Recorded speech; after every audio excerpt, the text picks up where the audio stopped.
அண்ணன் அவர்களுக்கு நன்றி. 2 மணி நேரம் மட்டுமல்ல, குட்டீஸ்க்காக கல்வி விருதுகள் கொடுக்க உலகத்திலேயே 14 மணி நேரம் நின்று கொண்டே இருக்கக்கூடிய ஒரு தலைவர். அந்த தங்கைகளின் அண்ணன், அண்ணன்களின் தம்பி,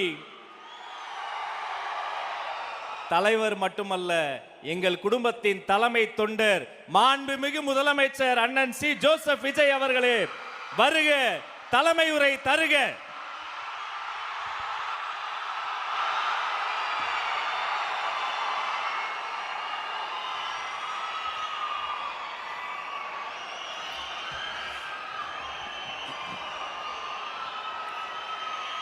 என் நெஞ்சில் குடியிருக்கும்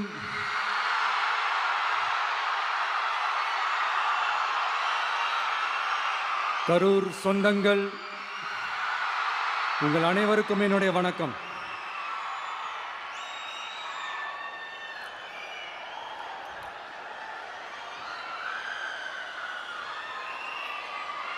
ஒரு மனுஷன் லைஃப்ல எவ்வளோ பெரிய ஒரு உயரத்துக்கு போனாலும் மனசளவில் சில வலிகள், காயங்கள், அதை மறக்க முடியாது இல்லையா? எல்லார் லைஃப்லையும் அப்படி தான், நமக்கும் அப்படி தான். நிறையா வலிகள், காயங்கள் எல்லாத்தையும் தாண்டி தான் வந்திருக்கிறோம். ஆனால் எல்லாத்தையும் விட ரொம்ப ஜாஸ்தியான அந்த வலியும் அந்த காயமும் எனக்கு அந்த கரூர் சம்பவம் தான்.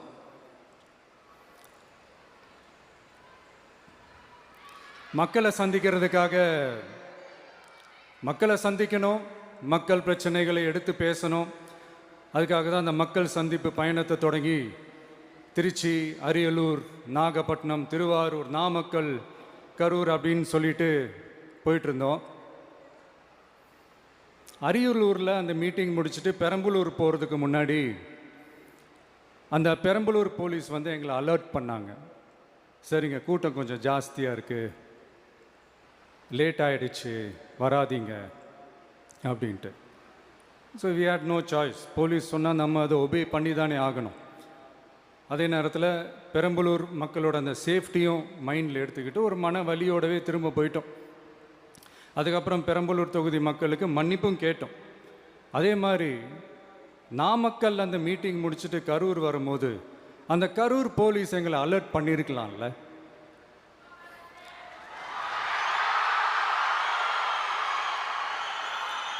இல்லை சார், இங்கே எதிர்பார்த்ததை விட கொஞ்சம் கூட்டம் அதிகமாக இருக்குது, கண்ட்ரோல் பண்ண முடியல, வராதிங்க.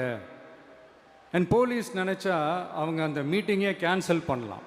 ஏதோ தப்பாக இருக்குது, ஏதோ தப்பாக தோணுது அப்படின்னு நினச்சிட்டாலே they have all the rights to cancel the meeting. எங்ககிட்ட கேட்கணும்லாம் ஒன்றும் அவசியமே கிடையாது. ஆனால் அதையெல்லாம் எதுவுமே செய்யாமல் அந்த ஹைவேல இருந்து அந்த ஸ்பாட்டுக்கு போலீஸே எங்களை உள்ளே கூட்டிகிட்டு வந்து விட்டு அந்த நாடகம்லாம் இருக்கு பாருங்க.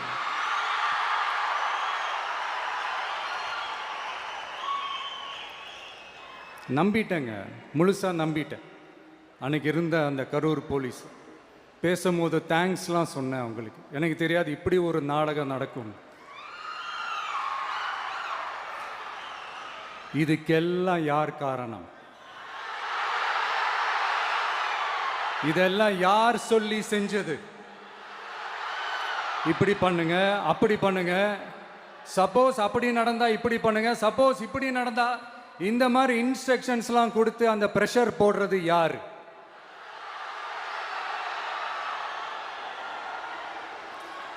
அந்த சம்பவத்தில் நம்ம யாரெல்லாம் இழந்திருக்கோம் தெரியுமா?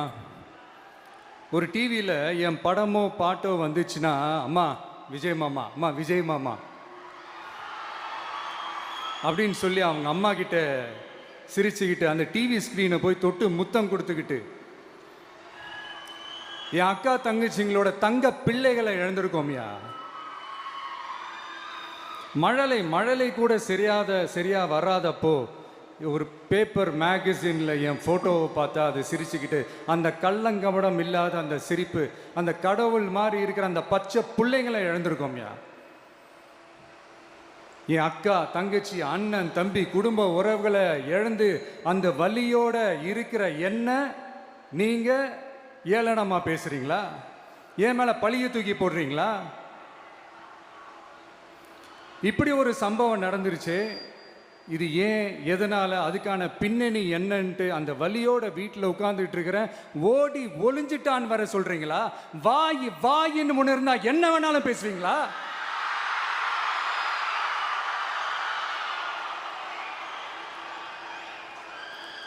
மக்களே, நான் உங்களையே கேட்குறேன். அன்னைக்கு அத்தனை க்ரௌடு இருந்துச்சு. அந்த க்ரௌடுக்கு தகுந்த மாதிரி போலீஸ் பாதுகாப்பு கொடுத்தாங்களா? இந்த இடத்தை எடுத்துக்க சொல்லி நாங்க தான் சொன்னோம்னு ஒரு போலீஸ் ஆபீசர் பேட்டி கொடுக்கிறாரு. அதுக்கு என்ன அர்த்தம்? இவ்வளோ வலி, இவ்வளோ காயங்கள் கொடுத்துட்டு பழியை தூக்கி நம்ம மேல போட்டுட்டு அதுல ஒரு அரசியல் ஆதாயம் தேடுறீங்களேயா? இதுல வாய் கூசாம சட்டசபையில ஸ்டாலின் சார் நம்ம மேல திருப்பி விட்டு அங்க ஒரு அரசியல் செய்றாரு. அதுக்கு என்ன அர்த்தம்? நமக்காக வந்திருக்கிற மக்களை காக்க வைக்கிறதுக்கு நான் ஒன்றும் ஆதாயம் தேடுற அரசியல்வாதியெல்லாம் கிடையாது. மக்களுக்காக அரசியலுக்கு வந்தவன் இந்த விஜய். எனக்காக எல்லாமும் கொடுத்த என் மக்களுக்காக எல்லாத்தையும் விட்டுட்டு மக்களுக்காக மட்டுமே அரசியலுக்கு வந்தவன் இந்த விஜய். அவங்களுக்காக நன்றி கடன் செலுத்துறதுக்காக மட்டுமே அரசியலுக்கு வந்தவன் இந்த விஜய்.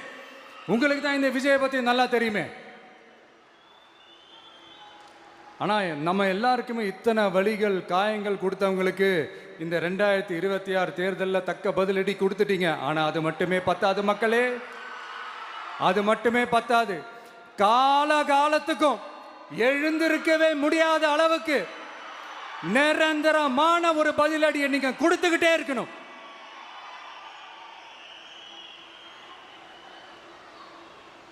இப்படிலாம் பண்ணா நான் மக்களை விட்டு ஓடிடுவேன் நினைப்பா? யார் என்ன ஓடினாலும் நான் மக்களை விட்டுலாம் ஓட மாட்டேன். அன்னைக்கும் சொன்னேன், இன்னைக்கும் சொல்றேன், நாளைக்கும் சொல்றேன், தில்லா சொல்லுவேன், கெத்தா சொல்லுவேன்.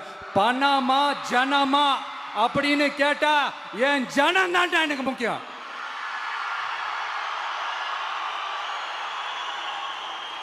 மக்களே, உங்களை விட எனக்கு இந்த காசு பணம் முக்கியமா என்ன? இவ்வளோ குறைகள் நம்ம மேல சொல்றாங்களே, இப்போ நான் சொன்ன மாதிரி அவங்களால ஓப்பனா சொல்ல முடியுமா? அந்த தில்லு இருக்கா, திராணி இருக்கா? ஒரு கிடையாது. ஆனா நம்ம மக்கள் அமைச்சு கொடுத்த நம்ம அரச குறைகள் மட்டும் டிசைனா மாடல் மாடலா குறைகள் மட்டும் சொல்லுவாங்க. ஒவ்வொரு டிபார்ட்மெண்ட்லயும் அந்த பார்ட்டி ஃபண்ட்,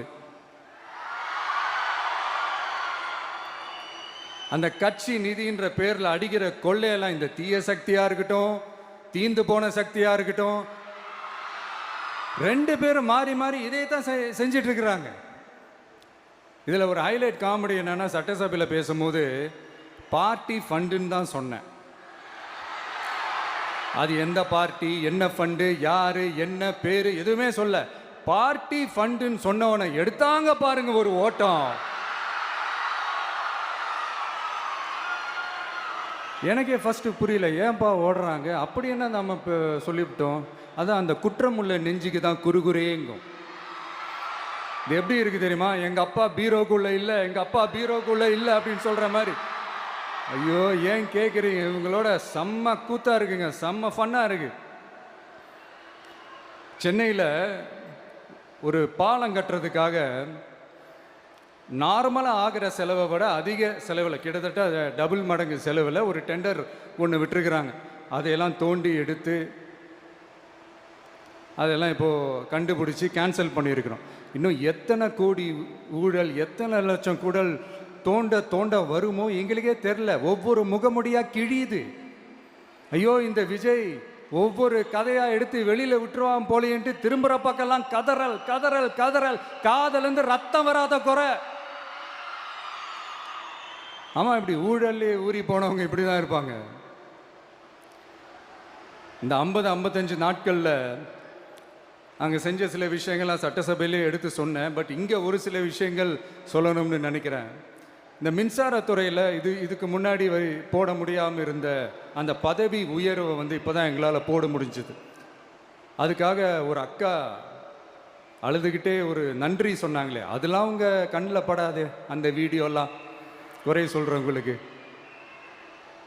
அடுத்து லஞ்சம்லாம் ஒழிக்க முடியாது, ஊழல்லாம் ஒழிக்க முடியாது, அதெல்லாம் பிளட்டிலேயே ஊறி போய் இருக்கு அப்படின்னு சொன்னவங்க போய் ஒவ்வொரு கவர்மெண்ட் ஆஃபீஸா பாருங்க, ஒரு பைசா லஞ்சம் இல்லை, ஒரு பைசா ஊழல் இல்லை, வேலையெல்லாம் சும்மா டக்கு டக்கு டக்குன்னு நடக்குது. ஒரு பெரியவர் ஒருத்தர் சொல்றாரு, தம்பி வேலையெல்லாம் நடக்குது, ஆனா அதையும் தாண்டி எங்களுக்கு மரியாதை கொடுக்குறாங்க தம்பி, உட்கார வச்சுலாம் பேசுறாங்க. இதெல்லாம் இதுக்கு முன்னாடி நடந்ததே இல்லை. அவனை போய் பாரு, இவனை போய் பாரு, இந்த ஆஃபீஸரை போய் பாருன்னு சொல்லி அலைய விடுவாங்க. இப்போ லஞ்சம் இல்லை, ஊழல் இல்லை, வேலையெல்லாம் உடனே நடக்குது. மக்கள் அப்படி ஒரு பெருமூச்சு ஒன்று விடுறாங்க. அதை பார்த்து நமக்கு அப்படி ஒரு ஹாப்பினஸ். இதுக்கு மேலே என்ன வேணும்? ஏன் இதெல்லாம் பண்ண முடியாது? மனசுன்னு ஒன்று இருந்தால் பண்ணலாம். இப்போ பண்ணலை.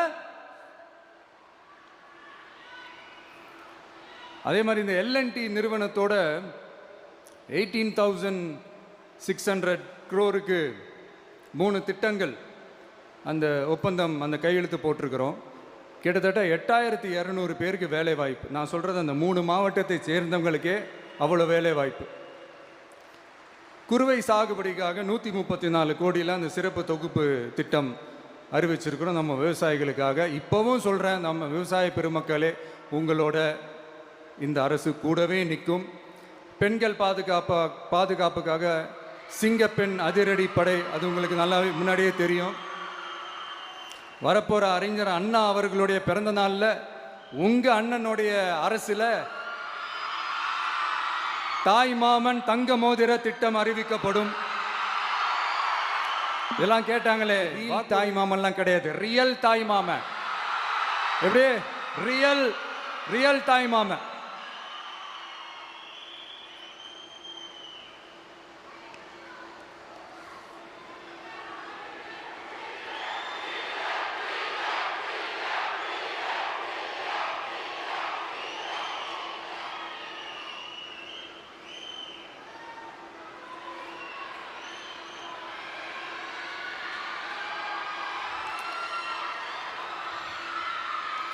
இந்த தீய சக்தியை பற்றி, அவங்க நிர்வாகத்தை பற்றி ஒரு வெள்ளை அறிக்கை ஒன்று வெளியிட்டோம்ல, அது ஷார்ட் அண்ட் ஸ்வீட்டாக சொல்லணுன்னா, ஒரு ஓட்ட பாத்திரத்துக்குள்ளே தண்ணி ஊற்றிக்கிட்டே இருந்திருக்கிறாங்க. பாத்திரம் எம்டியாகவே இருந்திருக்கு, ஆனால் ஊற்றின தண்ணி தான் எங்கே போச்சுன்னு தெரில. கடவுளுக்கு தான் வெளிச்சம். அது மாதிரி இப்போ நம்ம சொன்னதெல்லாம் சும்மா ஒரு சாம்பிள் தான். இன்னும் வரப்போகிற நாட்களில் உங்கள் அரசனுடைய அந்த விஸ்வரூபத்தை நீங்கள் பார்ப்பீங்க. அடுத்து வாயத்துறங்க சிஎம். அடாடா, உங்கள் சிஎம்ஐ நெஞ்சிலேயே குத்திட்டு வந்தீங்க பாருங்க, அதெல்லாம் வேற லெவல். பேசுங்கன்றீங்க, பேசுனா எந்திரிச்சு ஓடிடுறீங்க. இனிமேல் பேச ஆரம்பிக்கிறதுக்கு முன்னாடி என்ன பண்ணணும் அப்படின்னா, ஒரு நண்பர் ஒருத்தர் சொன்னார், மாண்புமிகு பேரவைத் தலைவர் அவர்களே, எல்லா டோரையும் இழுத்து லாக் பண்ணுங்க அப்படின்னு சொல்லிட்டு தான் பேச்ச ஆரம்பிக்கணும் போல் இருக்கு. ஏன்னா பேசிருக்கும் போதே எந்திரிச்சு ஓடிடுறாங்க. 5 நிமிஷம் பேசுனதுக்கே குளத்தூரில் கொத்து பரோட்டா போட்டாங்க. இதுக்கு மேலே பேசினா மொத்தமாக முடிஞ்சிடும், பார்த்துக்கங்க. நாம் அரசியல் பேசினா விஜயெல்லாம் அரசியல் பேசலாமா அப்படிங்கிறது. சரிப்பா, நமக்கு எதுக்கு வம்பு, நம்ம பாட்டுக்கு நம்ம வேலையை பார்ப்போம், எதுக்கு அவங்கள பற்றி பேசிக்கிட்டு அப்படின்னு இருந்தால் விஜய்க்கு அரசியலே பேச தெரில அப்படிங்கிறது. இப்படியே மாறி மாறி மேகதாது அணையை பற்றி என்ன தெரியும், விஜய் அதை பற்றி பேசலை. இப்படி நம்ம அரசியலுக்கு வந்ததுலேருந்தே ஒரு கூட்டம் குறை மேலே குறையா சொல்லிக்கிட்டு, பாட்டுக்கு பாட்டு கச்சேரி எங்களுக்கும் பண்ண தெரியும், பண்ணலாமா? இந்த மேகதாது அணை சம்பந்தமான அந்த வழக்கில் தமிழ்நாட்டோட பெட்டிஷனை சுப்ரீம் கோர்ட் எப்போ ரிஜெக்ட் பண்ணுச்சு? அப்போ யார் ஆட்சியில் இருந்தா? ஏன் ஒழுங்காக வாதாடல? நீங்கள் ஒழுங்காக வாதாடி இருந்தீங்கன்னா அதை ரிஜெக்ட் பண்ணியிருக்க மாட்டாங்கல்ல. ஏன் ஸ்டாலின் சார் வேணும்னே விட்டுட்டாரா? ஏன் இப்படிலாம் கேள்வி கேட்கலாமா? இப்படிலாம் கேள்வி கேட்டால் தான் மேகதாது அணையை பற்றி பேசுனதா அர்த்தமா?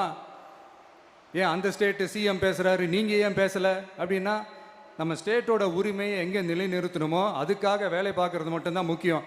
சும்மா சவால் விட்டுக்கிட்டு சீண்டிப்பார், நான் யார் தெரியுமா, தொட்டுப்பார், இப்படிலாம் பேசிக்கிட்டு இருந்தால் வேலைக்கு ஆகாது. சும்மா பேசி பேசி பிரச்சனையை வளர்த்துக்கிட்டு யார் மேலேயாவது பழியை தூக்கி போட்டுட்டு அப்புறம் மக்களை அம்போன்னு தெருவில் விட்டுட்டு இப்படி தான் ஒரு அரசியல் பண்ணணும்னா அந்த அரசியல் நமக்கு தேவையும் இல்லை, அதை நம்ம செய்யவும் போகிறதில்ல. Talk less work more mode தான், அதுதான் நம்ம பாலிசியே. அதனால தான் சட்டசபையில் அந்த அரசினர் தீர்மானம்னு சொல்லி ஒன்று கொண்டு வந்தோம். அது எப்படி டு டேக் இட் ஃபார்வர்ட் எப்படி கொண்டு போகணுமோ அதை சரியாக செய்வோம். சென்ட்ரல் கவர்மெண்ட்லேருந்து அந்த டீலிமிட்டேஷனை திரும்ப கொண்டு வர போகிறதா ஒரு பேச்சு ஒன்று அடிபடுது. யார் என்ன டீலிமிட்டேஷன் கொண்டு வந்தாலும் தமிழ்நாடு அது ஒத்துக்காது. நமக்கான இடத்த யாரும் பறிக்கவும் முடியாது, அது பறிக்கவும் விட மாட்டோம். இப்படி நாம் இருக்கும்போது இந்த தீய சக்தி திமுக எங்கே போய் நிற்குது, யார் கதவை தட்டிக்கிட்டு நிற்குது, அது உங்களுக்கே நல்லா தெரியும். மக்களே, இந்த தீய சக்தியும் தீந்து போன சக்தியும் வேறலாம் இல்லை, கூட்டு களவாணிங்க. சொல்ல முடியுமா அவங்களால? எங்களுக்குள்ள ஒட்டும் இல்லை, உறவும் இல்லை, அறிவிக்க முடியுமா, நிரூபிக்க முடியுமா? இந்த வரப்போகிற இடைத்தேர்தலில் அதை நிரூபித்து காட்டுங்க, அப்புறமா பேசுங்க. மக்களை, என் மனசை விட்டு கரூர் எப்பவும் நீங்கவே நீங்காது. நமக்கு ஏற்பட்ட வேதனையான சம்பவத்தை, நமக்கு எதிராக நடந்த சதிய சூழ்ச்சிய இனி வர்ற ஜென்ரேஷனும் அவங்களுக்கு தெரியப்படுத்தணும்ல. அதுக்காகவே இனி ஒரு அரசியல் சதிய, அரசியல் சூழ்ச்சிய யாரும் யோசிக்கவே கூடாதுன்றதுக்காகவே கரூரில் ஒரு நினைவு சின்னத்தை நம்ம டிவிகே சார்பா அமைக்கப்படும் அப்படின்றத அறிவிக்கிறோம். அப்புறம் கரூர்லேருந்து ஒட்டுமொத்த தமிழ்நாட்டு மக்களுக்கும் சொல்கிறேன், உங்கள் டிவிக்கு அரசு உங்களுக்காகத்தான் உழைக்கும். அடிப்படை வசதிகளை முதல்ல நிறைவேற்றணும். ஒரு பக்கம் நிதி நிலைமையை சரி செஞ்சுக்கிட்டே, இன்னொரு பக்கம் அப்படியே நாம் சொன்னதில் ப்ரையாரிட்டி பார்த்து ஒவ்வொன்றா படிப்படியாக நிறைவேற்ற ட்ரை பண்ணுவோம். இது எப்பவும் உங்களுக்கான அரசாக தான் இருக்கும். இந்த விஜய் உங்கள் விஜயாக தான் இருப்பான். நீங்கள் உரிமையோட உங்கள் கவர்மெண்ட்டை நீங்கள் அணுகலாம். இந்த தீய சக்தி ஆட்சி முடிஞ்சு பொட்டிக்குள்ளே போனதுலேருந்து என்னென்னமோ பண்ணுறாங்க, இது ஏதோ பேசுகிறாங்க, சோஃபாங்கிறாங்க, வாஷிங் மிஷினுங்கிறாங்க. இந்த அரசியல் வியாபாரம் பண்ணுறதுக்கான அந்த வெண்டிங் மெஷினே அவங்க தான். யார்? இந்த திமுக. இதில் நம்மளை பார்த்து வாஷிங் மிஷினுங்கிறாங்க. எலெக்ஷனில் ஓட்டுக்கு காசு கொடுக்குற அந்த கலாச்சாரத்தையே, அந்த கல்ச்சரை அடித்து நொறுக்கி இருக்கிறோம். எலெக்ஷன்லேயே அப்படி வேலை பார்த்த நமக்கு எதுக்கு இந்த குதிரை, கழுதை, ஒட்டக பேரெல்லாம்? மக்களின் பக்கம் அப்படி இருக்கும்போது நமக்கு எதுக்கு இந்த பேரெல்லாம்? இந்த திருட்டு திமுக ஆட்சியை வச்சுக்கிட்டு ஊரடிச்சு ஒலையில போட்டு இந்த கொள்ளையை அடிச்சதுனால தான் உங்க கரூர் கம்பெனி ஓனர் ஒருத்தர் எங்க எங்க இருக்காருன்னே தெரியாம ஓடு ஓடு ஓடு ஓடு ஓடு ஓடு ஓடு ஓடு வராம் பாரு வேட்டக்காரன் ஓடினே இருக்கிறாரு. இன்னொருத்தர் ஃபாரின்ல போய் ஒளிஞ்சுக்கிட்டார். ஃபாரின் ஸ்டாலின் சார்ன்னு நினச்சிட போறீங்க, அவர் இல்லை. எனக்கு எப்பவுமே ஸ்டாலின் சார் மேல ஒரு தனி பாசம் ஒன்று உண்டு. அவர் கிடையாது, இவர் வேற. சிங்கப்பூருக்கு செக்கப்புக்கு போனார்ல அவரு. இன்னும் தோண்ட தோண்ட எத்தனை பேர் மாட்ட போறாங்களோ தெரில. உங்ககிட்ட யாராவது லஞ்சம் ஏதாவது கேட்டாங்கன்னா கொடுக்க முடியாது சொல்லுங்க, நான் இருக்கேன் உங்களோட. அப்படியே யாராவது ஃபோர்ஸ் பண்ணாங்கன்னா இது எங்க மகன், எங்க புள்ள, எங்க அண்ணன், எங்க தம்பி, எங்க விஜய், எங்க விஜயோட ஆட்சின்னு ஸ்ட்ராங்கா சொல்லுங்க. மக்களை, நீங்க கூட இருக்கும் போது லஞ்ச ஊழல் மட்டும் இல்லை, அதிகாரத்தை வச்சு ஆட்டம் போடுற யாரா இருந்தாலும் அடங்கிடுவாங்க. இந்த கடமை, கண்ணியம், கட்டுப்பாடுன்ட்டு ஒரு காலத்தில் கொள்கையோடு இருந்த கட்சியெல்லாம் இன்னைக்கு எப்படி இருக்கான்னு உங்களுக்கே தெரியும்.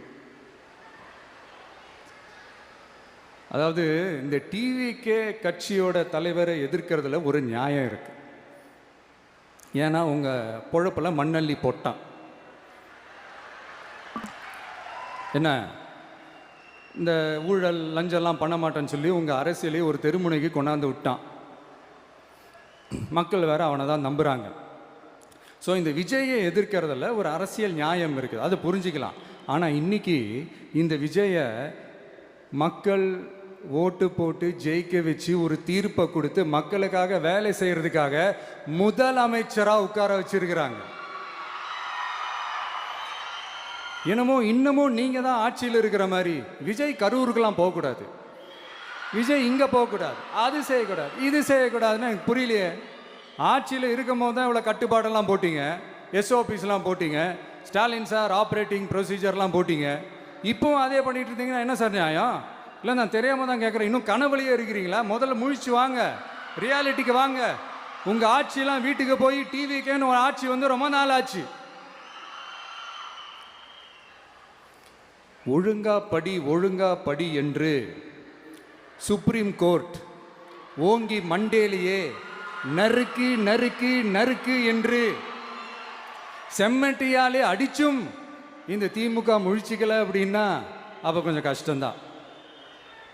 வெற்றி தோல்வியெல்லாம் அரசியலில் சகஜம் சார், அதுக்காகலாம் வெறி பிடிச்சி இந்த பதவி வெறி பிடிச்செல்லாம் அலைய தேவையில்லை. நல்ல விதமாகவே சொல்கிறேன், நியாயமான அரசியல் பண்ணுங்க. ஓ அதுதான் உங்களுக்கு தெரியாதுல்ல?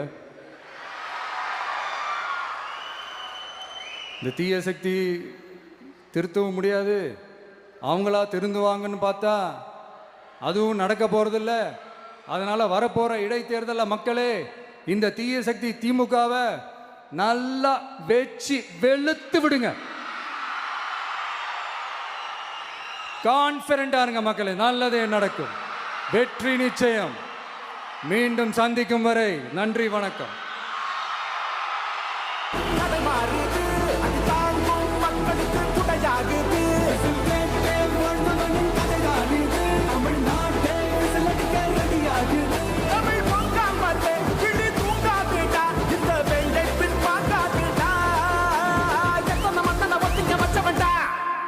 நான் தன்னந்தனியாளு, நீ நம்ம பாரு.